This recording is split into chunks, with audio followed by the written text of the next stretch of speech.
नमस्कार भाई। तो चलिए आगे चलते हैं। कुछ क्वेश्चन और हैं हमारे सामने, उनको करते हैं जो परीक्षा की दृष्टि से काफ़ी महत्वपूर्ण रहने वाले हैं। तो निम्नलिखित में से अकर्मक क्रिया नहीं है। अकर्मक क्रिया नहीं है। नहीं है का मतलब क्या है? 3 है और 1 नहीं है। उगना अकर्मक क्रिया है, उड़ना अकर्मक क्रिया है, खाना खाना का मतलब कुछ ना कुछ खाया जा रहा है। यहाँ पर आप जवाब दे सकते हो, जहाँ आप जवाब दे सकते हो वो कौन सी क्रिया होती है? सकर्मक होती है।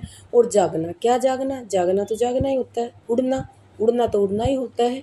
उगना मतलब मैंने कहा पौधा उग रहा है तो उगने का काम तो पौधा खुद ही कर रहा है ना। खाना मतलब कोई खा रहा है, कुछ भी, दाल खा रहा होगा, चावल खा रहा होगा, कुछ भी खा रहा होगा। तो कहने का मतलब क्या है, यहाँ पर जो हमारी खाना है ये कैसी क्रिया है?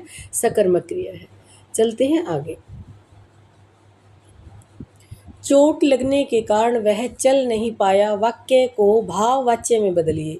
चोट लगने के कारण वह चल नहीं पाया, तो यहाँ पर भाववाच्य बनेगा। आपको कैसे पता चला भाववाच्य बनेगा? क्योंकि इसमें आपकी जो क्रिया है वो अकर्मक है। चलना कैसी क्रिया होती है? अकर्मक। और अकर्मक क्रिया से कैसे बनते हैं? भाववाच्य।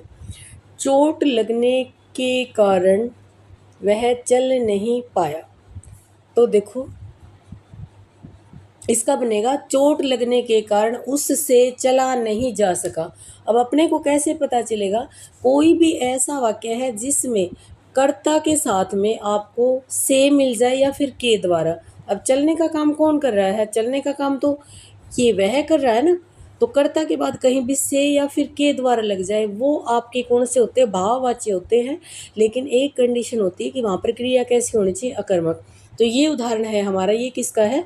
भाववाच्य का है। ठीक है, हमने जो चेंज कर दिया भाववाच्य कर दिया, क्योंकि यहाँ पर उसे चोट लगी थी इसलिए नहीं, ये तो है ही नहीं ऐसा कुछ भी। वह चल नहीं पाया, कर्ता के बाद कोई चिन्ह ही नहीं लग रहा। यहाँ पर कर्ता के बाद नहीं लग रहा है। अगर नहीं लग रहा है या फिर कोई चिन्ह नहीं लग रहा, वो तो कृतवाच्य होता है। तो इसका उत्तर आएगा आपका बी। कौन सा शब्द सही है? कौन सा शब्द सही है? अब ज़्यादातर बच्चे तो ना पूजनीय को करते हैं। पूज्य शब्द होता है, उसमें अनीय प्रत्यय जोड़ देते हैं और शब्द बना देते हैं पूजनीय। लेकिन ये शब्द पूज्य प्लस में अनीय, पूज धातु होती है हमारी, उससे बनता है पूजनीय। शुद्ध शब्द होता है पूजनीय। परीक्षा में बहुत बार पूछा जा चुका है, तो उत्तर आएगा हमारा पूजनीय। शुद्ध शब्द छांटिए। अंतर्द्वंद्व, अंतर्देशीय, अंतर्राष्ट्रीय और अंतर्भाव। तो इसमें शुद्ध वर्तनी बताइएगा, आपको क्या लगती है? अंतर्द्वंद्व होता है, अंतर्द्वंद्व। त के बाद रे की आवाज आ रही है, लेकिन यहाँ तो रे पहले है, तो ये तो अशुद्ध है। अंतर्देशीय, त के बाद रे आ रहा है, लेकिन यहाँ तो पहले आ गया। अंतर्राष्ट्रीय शब्द सही हमारा अंतर्भाव। शुद्ध वर्तनी आपकी कौन सी है? अंतर्भाव। अंतर्राष्ट्रीय कैसे आएगा? अंतर्राष्ट्रीय आपका ऐसे आएगा।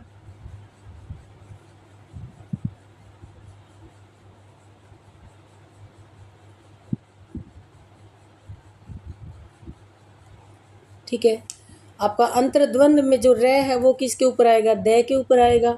और अंतर्देशीय में भी जो दे के ऊपर आएगा आपका, तो आपका यहाँ पर क्या है? अंतर्भाव शब्द कैसा है? शुद्ध है। बाकी सारे कैसे हैं? अशुद्ध है। नेक्स्ट देखते हैं भाई। हिंदी भाषा का जन्म हुआ है। तो देखो हमारी जो भाषा का क्रम रहा है वो रहा है संस्कृत। सबसे पहले क्या थी? संस्कृत। फिर संस्कृत के बाद जो भाषा बनी वो बन गई भी पाली। सबसे पहले क्या थी? संस्कृत।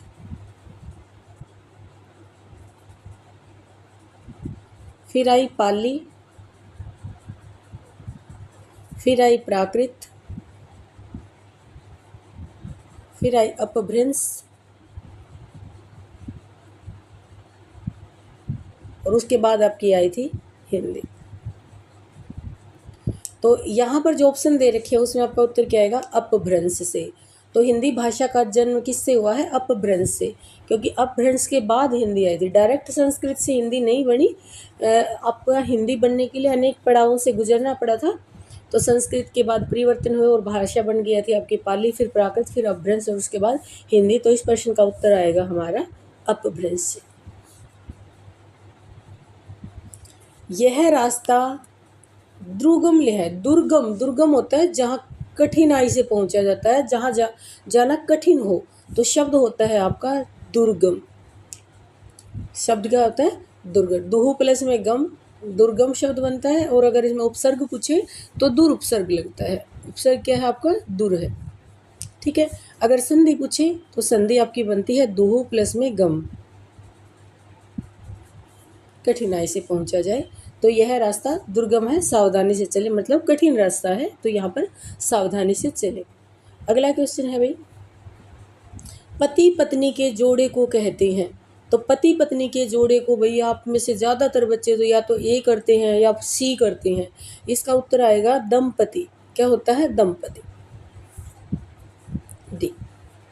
अगला क्वेश्चन है अपना, निम्नलिखित में से कौन सा पुल्लिंग शब्द है? निम्नलिखित में से कौन सा शब्द पुल्लिंग है?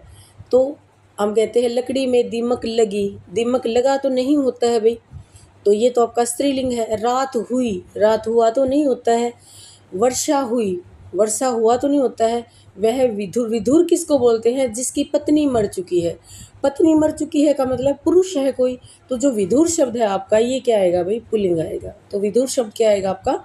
पुल्लिंग आएगा। चलते हैं आगे। जिन ध्वनियों की गणना न स्वरों में होती है और न व्यंजनों में, उन्हें क्या कहते हैं? तो उन्हें हम क्या कहते हैं भाई? उन्हें कहते हैं अयोगवा। जो ना स्वरों में गिने जाते हैं ना व्यंजनों में गिने जाते हैं, वो क्या कहलाते हैं? आपके अयोगवाह ध्वनियाँ कहलाते हैं। अगला क्वेश्चन, धनुष टंकार शब्द का संधि विच्छेद कीजिए। तो ये विसर्ग संधि का उदाहरण है, धनु प्लस में टंकार।